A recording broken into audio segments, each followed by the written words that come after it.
Selamat pagi Bapak Ibu dan saudara-saudaraku, salam sejahtera bagi kita sekalian. Apa kabar pagi ini? Harapan saya kita semua sudah bangun dengan sehat, sukacita, dan damai sejahtera karena kasih sayang Tuhan kita Yesus Kristus.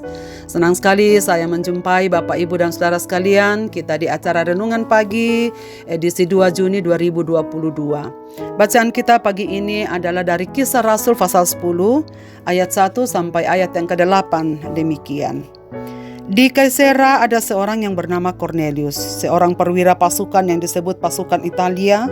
Ia saleh, ia serta seisi rumahnya takut akan Allah, dan ia memberi banyak sedekah kepada umat Yahudi dan senantiasa berdoa kepada Allah. Dalam suatu penglihatan kira-kira jam 3 petang, jelas tampak kepadanya seorang malaikat Allah masuk ke rumahnya dan berkata kepadanya, "Cornelius." Ia menatap malaikat itu dengan takut. Ia berkata, "Ada apa, Tuhan?" Jawab malaikat itu, "Semua doamu dan sedekahmu telah naik ke hadirat Allah, dan Allah mengingat engkau.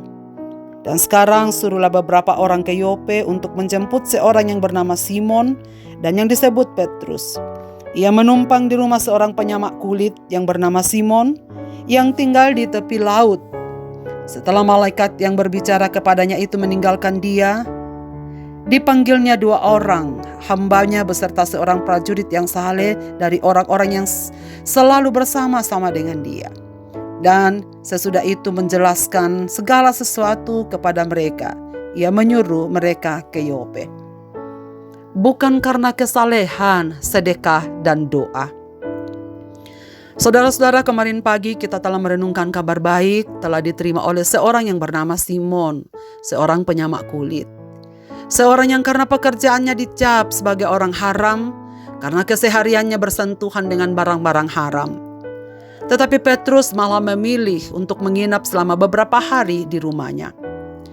Pagi ini kita mendengar bagaimana kabar baik datang kepada seorang yang berbeda jauh dari Simon, sang penyamak kulit. Kali ini kabar baik datang kepada seorang pejabat, petinggi yang bekerja pada pemerintahan. Orang yang terpandang dan dihormati. Seorang perwira kepala pasukan Romawi yang bertugas di Kaisarea, di mana terletak kantor pusat pemerintahan Palestina pada waktu itu. Cornelius adalah kepala batalion, seorang pejabat, kemudian menerima kabar baik. Diceritakan bahwa ia adalah seorang yang takut akan Allah, walaupun ia bukan orang Yahudi, tetapi dengan sukarela berkeyakinan seperti keyakinan orang Yahudi. Karena itu ia orang yang rajin mencari Allah di sinagoga Yahudi, walau ia tak bersunat dan tak mengenal hukum Taurat. Selain itu, ia adalah seorang pejabat yang murah hati bagi sesamanya, yang mengasihi sesamanya dengan rela hati. Juga adalah seorang pendoa dan rajin mendekatkan diri kepada Allah di bait-Nya yang kudus. Itulah sebabnya Cornelius mendapat perhatian dari Allah. Malaikat datang kepadanya dan mengatakan bahwa seluruh doa dan sedekahmu telah sampai ke hadirat Allah.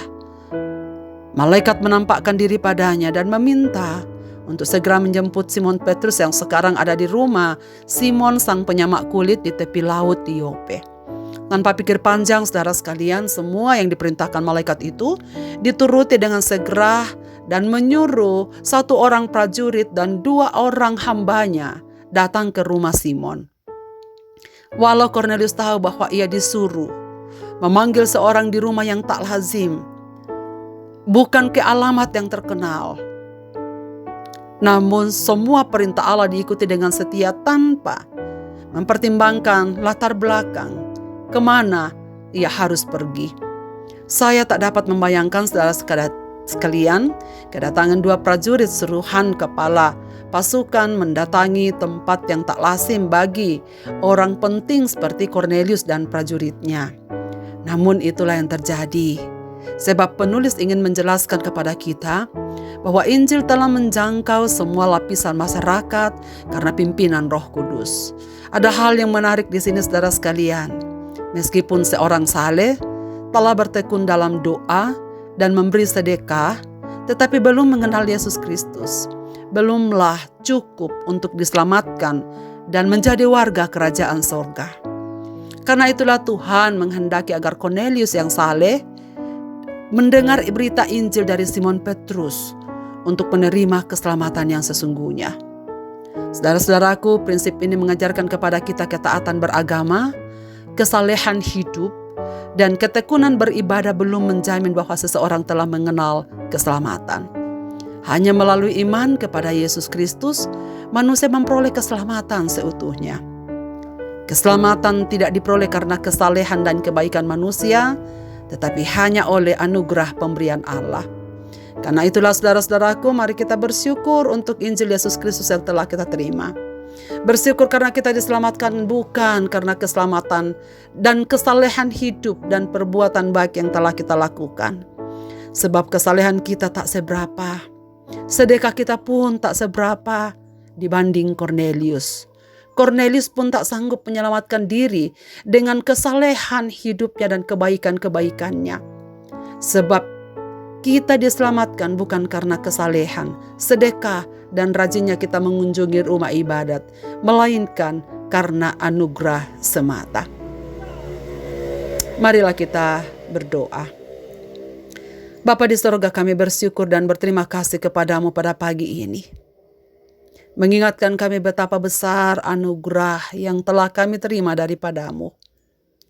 Kami bersyukur bukan karena sedekah, kebaikan, dan rajinnya kami mengunjungi rumah ibadat menjadi syarat keselamatan kami. Sebab kami tak sanggup melakukan semua itu bahkan sebaik Kornelius. Tetapi anugerah Tuhan telah menjangkau kami, hingga kami dapat mengenal Injil Yesus Kristus, Tuhan dan Juru Selamat kami. Itulah sebabnya Bapa, sekali lagi kami mengucap syukur dan berterima kasih, karena Engkau mau menjangkau kami dan menyelamatkan kami. Dan kami berdoa supaya makin banyak orang yang mengenal akan Dikau. Injil-Mu diberitakan di berbagai tempat dimanapun umat-umat-Mu berada. Sehingga makin banyak menerima anugerah bahwa keselamatan hanya datangnya daripada-Mu ya Tuhan. Berkati upaya pemberitaan Injil-Mu yang sedang dilaksanakan di seluruh dunia. Oleh anak-anak-Mu, oleh hamba-hamba-Mu yang Engkau pakai. Biarlah urapan Tuhan ada pada mereka, supaya dimanapun hamba-hamba-Mu memberitakan Injil, ada hati yang terbuka untuk semakin hidup berkenan kepada Tuhan dan menyerahkan diri kepada-Mu. Kami doakan orang-orang yang masih menantikan keselamatan di berbagai tempat. Kiranya Tuhan membuka hati mereka, memberi mereka kesempatan untuk mendengar Injil Yesus Kristus, keselamatan yang datangnya daripada-Mu. Seluruh pendengar renungan pagi ini dimanapun mereka berada, kami serahkan diri dalam tangan-Mu. Berilah kami kekuatan untuk melaksanakan tugas-tugas kesaksian hidup kami yang Engkau percayakan kepada kami. Apapun hidup kami ya Bapa, kami serahkan di dalam tangan-Mu. Di dalam dan demi nama Yesus Kristus Tuhan kami berdoa. Amin. Selamat beraktivitas Bapak, Ibu, dan saudara-saudaraku. Tuhan Yesus memberkati kita dengan firman ini. Amin.